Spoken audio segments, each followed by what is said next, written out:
Hi everybody, it's Sally here. Today I'm going to talk a little bit about punch cards.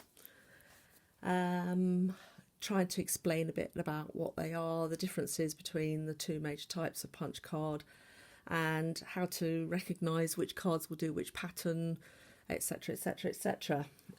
The domestic knitting machine that used the 24 stitch punch card has been around now for about 40 odd years. When they first came out, they were thought to be the bee's knees. How amazing. You could do all this automatic patterning on your own knitting machine at home. Absolutely fantastic. And they still are all this time later.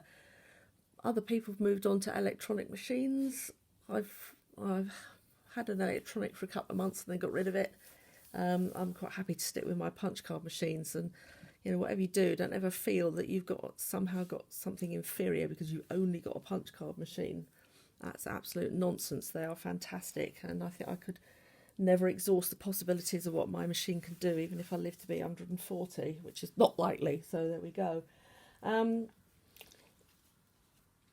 All the machines that use punch card patterning facility should have been supplied with a standard set of cards when they were new.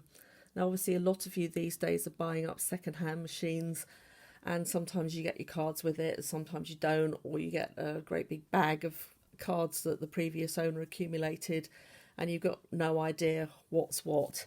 Now, I've only ever had Knitmaster or Silver Reed machines, so I can't really comment too much about what the brother cards look like or do, but I can give you some information about the Silver Reed Knitmaster type.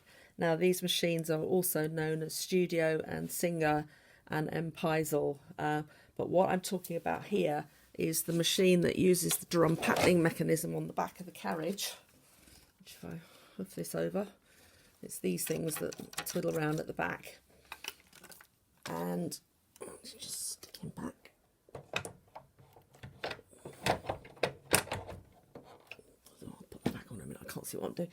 And the punch cards go into this pattern reader at the back of the machine.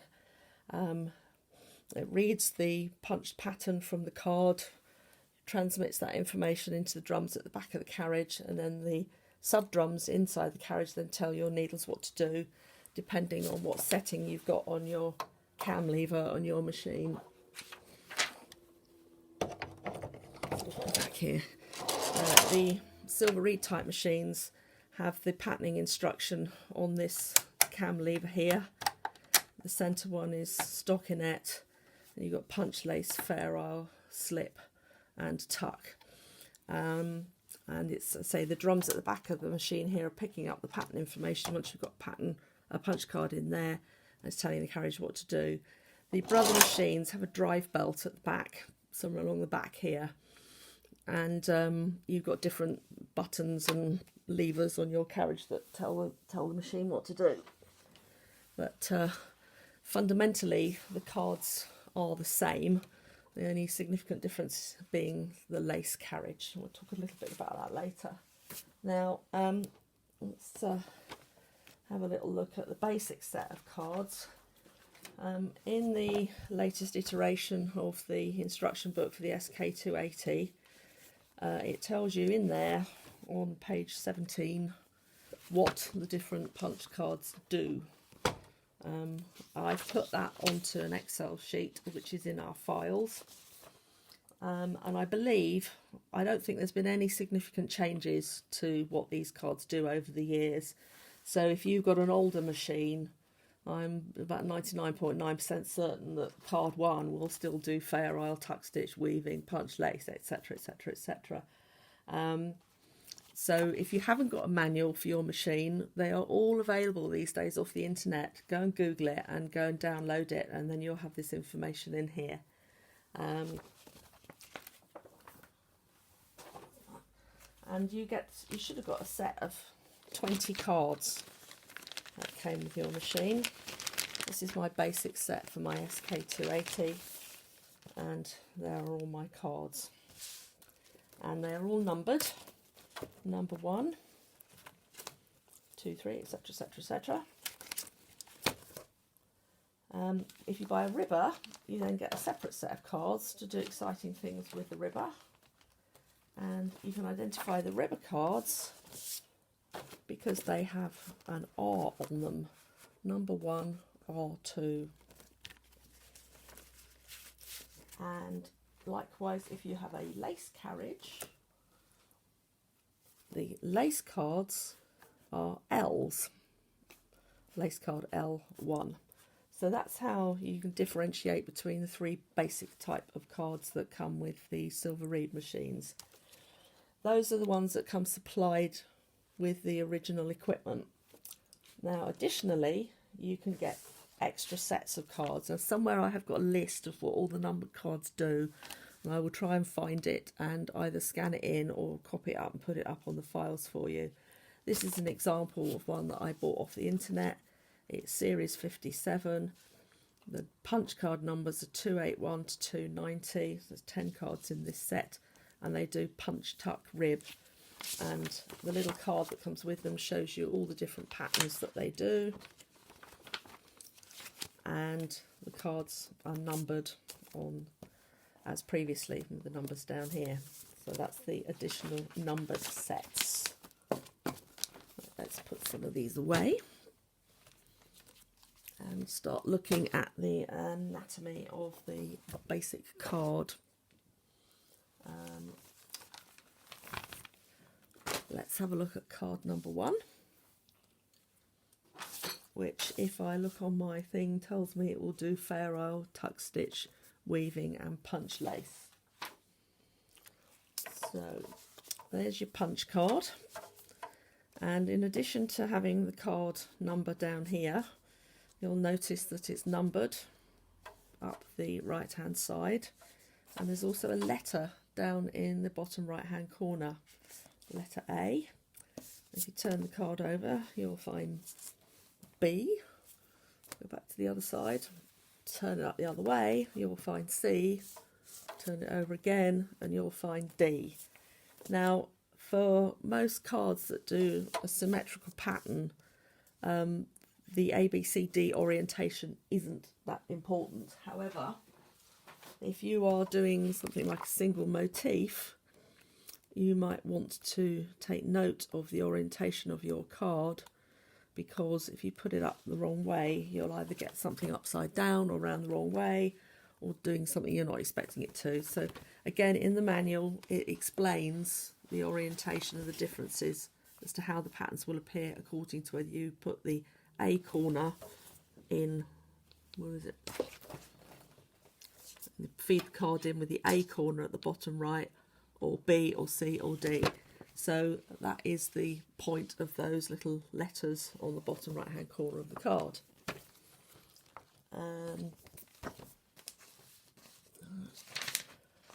Right, now the numbers down the right hand side. These are obviously designed to tell you what row you're at when you're feeding your card through your knitting machine.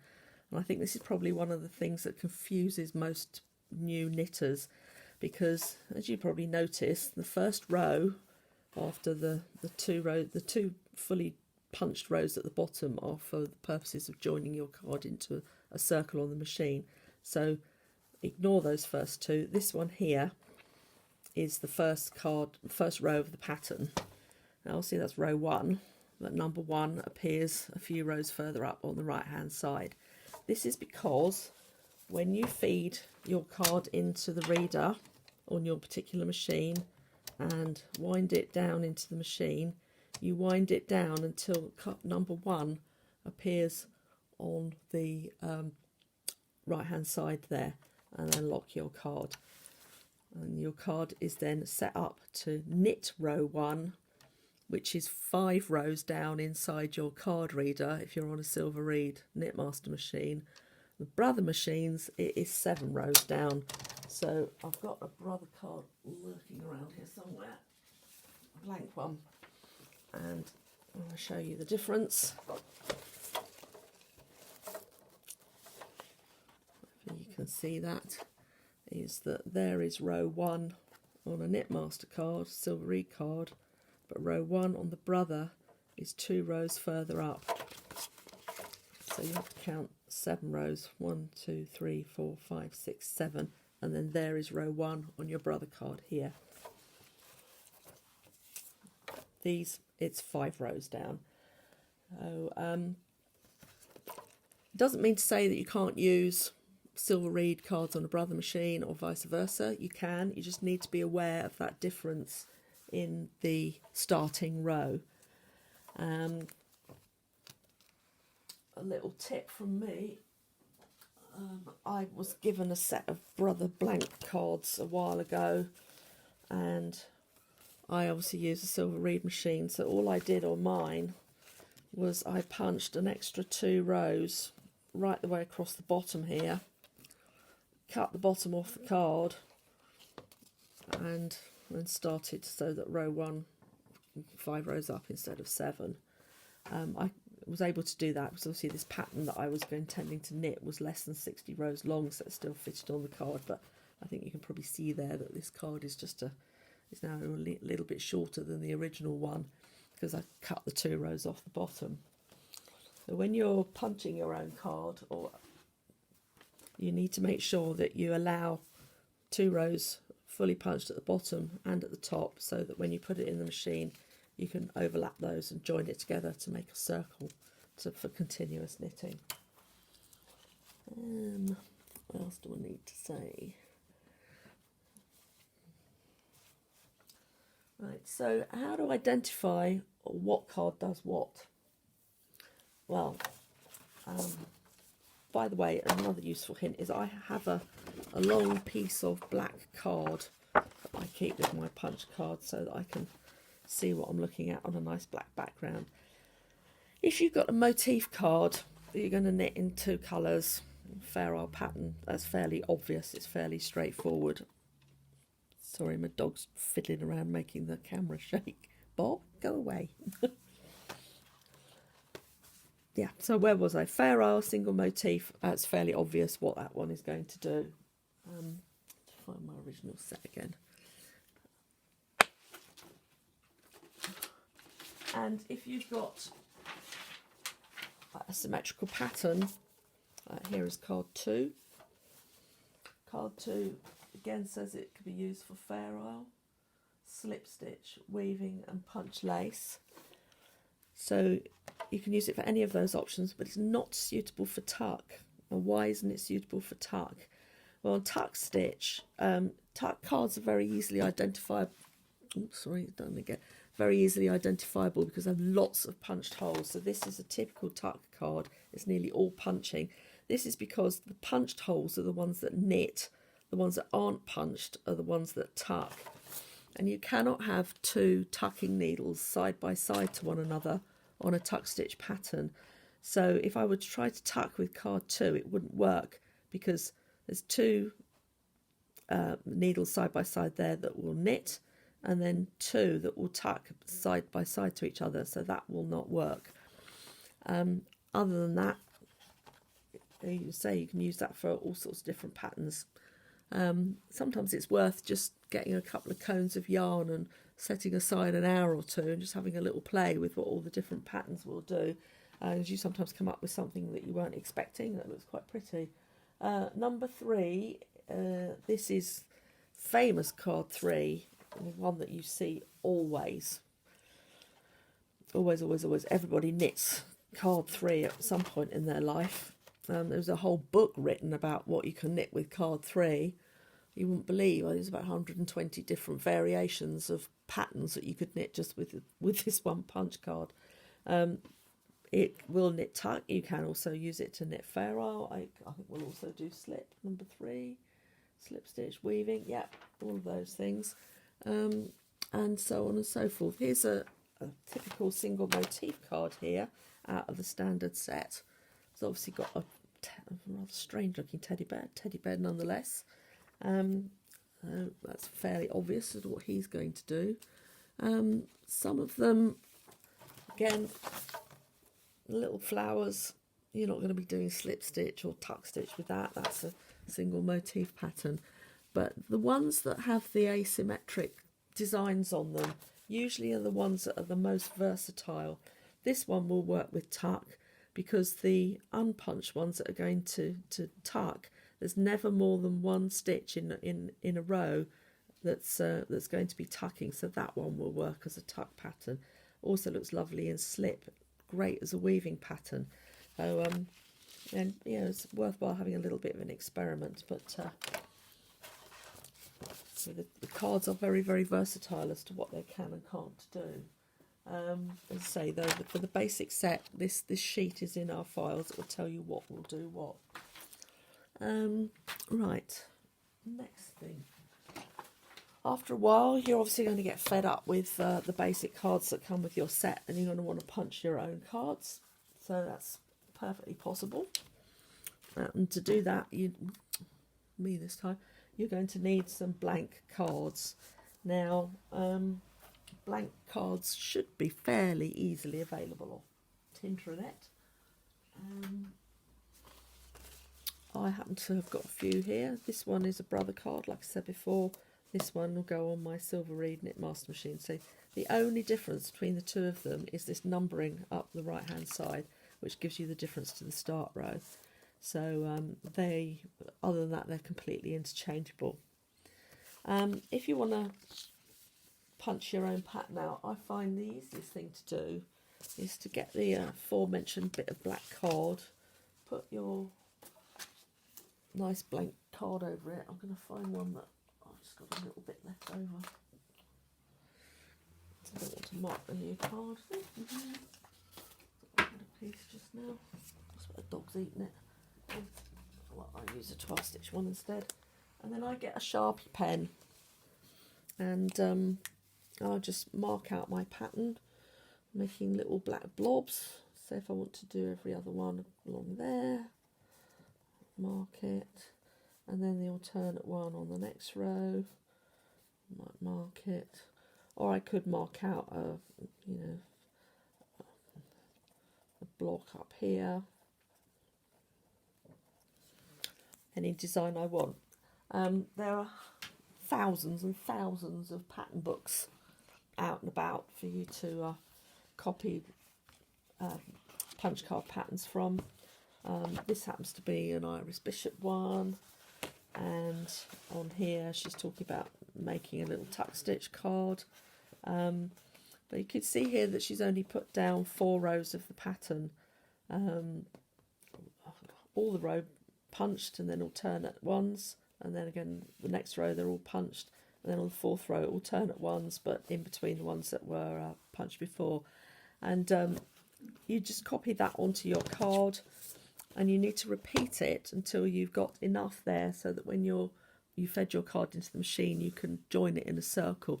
I think the least I can ever got away with on that is about 36 rows, but I usually consider that 40 is quite a good guideline. So you get your blank punch card and just copy that pattern until you've done sufficient repeats up the card, and then punch 2 full rows to replicate the joining rows here, and then you can cut the card off. You'll also need to cut out these little indents here on the side so that when you overlap it, put the clips on the side, they don't get jammed in the card reader when you start to rotate the card round. And then once you've marked out your pattern, you will need a special card punch. Again, I think these are still available on the internet, that well-known auction site. I actually prefer the Brother Punch to the Knitmaster one, strangely enough.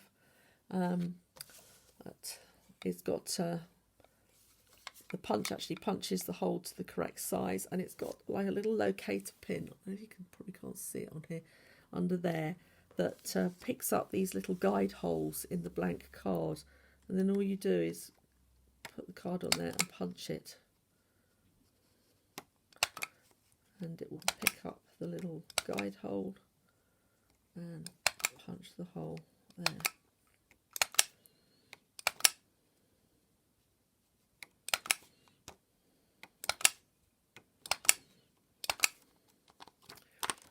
Every so often you'll need to empty the little reservoir, which is down here, which is catching all the little holes. And whatever you do, don't be tempted to throw those little holes at people, because they get in someone's eye, they could cause an awful lot of damage. So it might be tempting to give them to the kids to throw at each other, but please don't.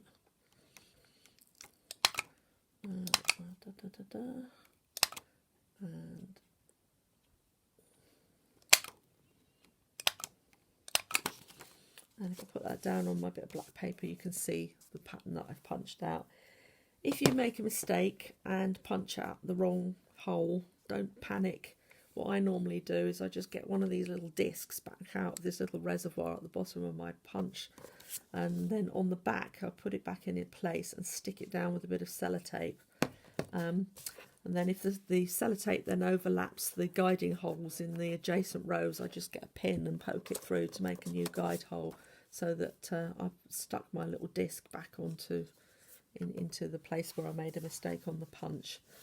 But hopefully, if you've drawn out your design first of all with a Sharpie pen, you won't do that. Although we've all been there and done it, got carried away a bit and punched the wrong hole. But you can mend it. Don't despair. Don't throw the card away. It's perfectly fixable. I've got cards that I've had for 30 years that have still got bits of sellotape stuck on the back of them, and they work perfectly okay. No worries about that. Right. So the only thing that I was going to say additionally about punch cards is about the different gauges of machine. The brother machines, the chunky machine is a 24 stitch repeat, the same as the standard gauge, and the cards are totally interchangeable, apart from obviously the brother chunky doesn't do lace. However, the Silver Reed Knitmaster chunky machine is a 12 stitch pattern repeat, not 24. However, you don't need special cards, special blank cards for punching your own ones for the chunky machine. I have got some. This is what they look like.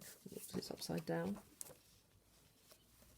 But if I overlap it with a standard gauge one,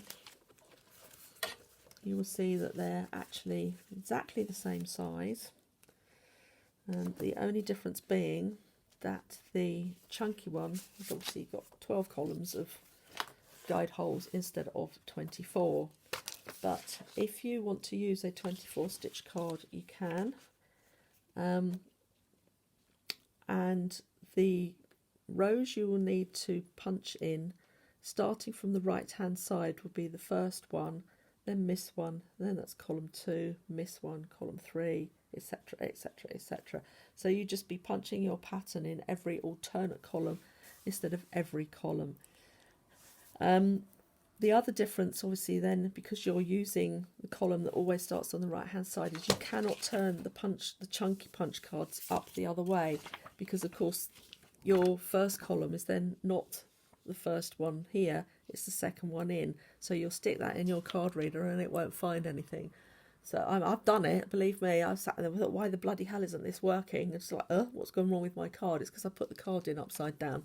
So you just must remember that on the chunky ones, you need to have them always in the same orientation. And therefore mark your card, if you're using a 24 stitch card, mark it accordingly so that you've got a dot or an A or something down in this bottom right hand corner, so you know which way up to put it in the machine. Other than that, the 12 stitch cards, there's no difference to the way the machine reads and knits the pattern on the chunky compared to the standard gauge. Now, many years ago, Knitmaster also did a fine gauge machine that's got a 30 stitch repeat across here.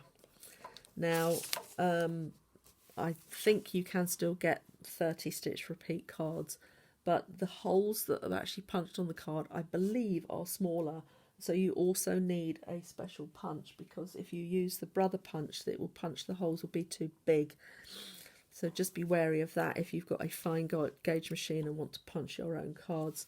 And then years ago, Knitmaster also did an HK 160 machine that had a punch card on it, like a mid-gauge one, that bizarrely had an 18 stitch pattern repeat. If you've got any blank 18 stitch cards, then consider yourself to be a very lucky person. I had one of those machines a few years back, and they were as rare as rocking horse poo. So and I believe there are instructions on the internet for how to use a 24 stitch card and punch an 18 stitch repeat on there, but it is quite laborious. It is feasible. But I think the cards are still the same size, so you can use a 24 stitch blank. Apart from that, I don't think there's much else I can say on the topic of punch cards. I hope that has helped explain some of the mysteries about what they are and what they do. Any questions? Yeah, the whole site is there for you. Just post a question. Thanks a lot, ladies and gents. Bye.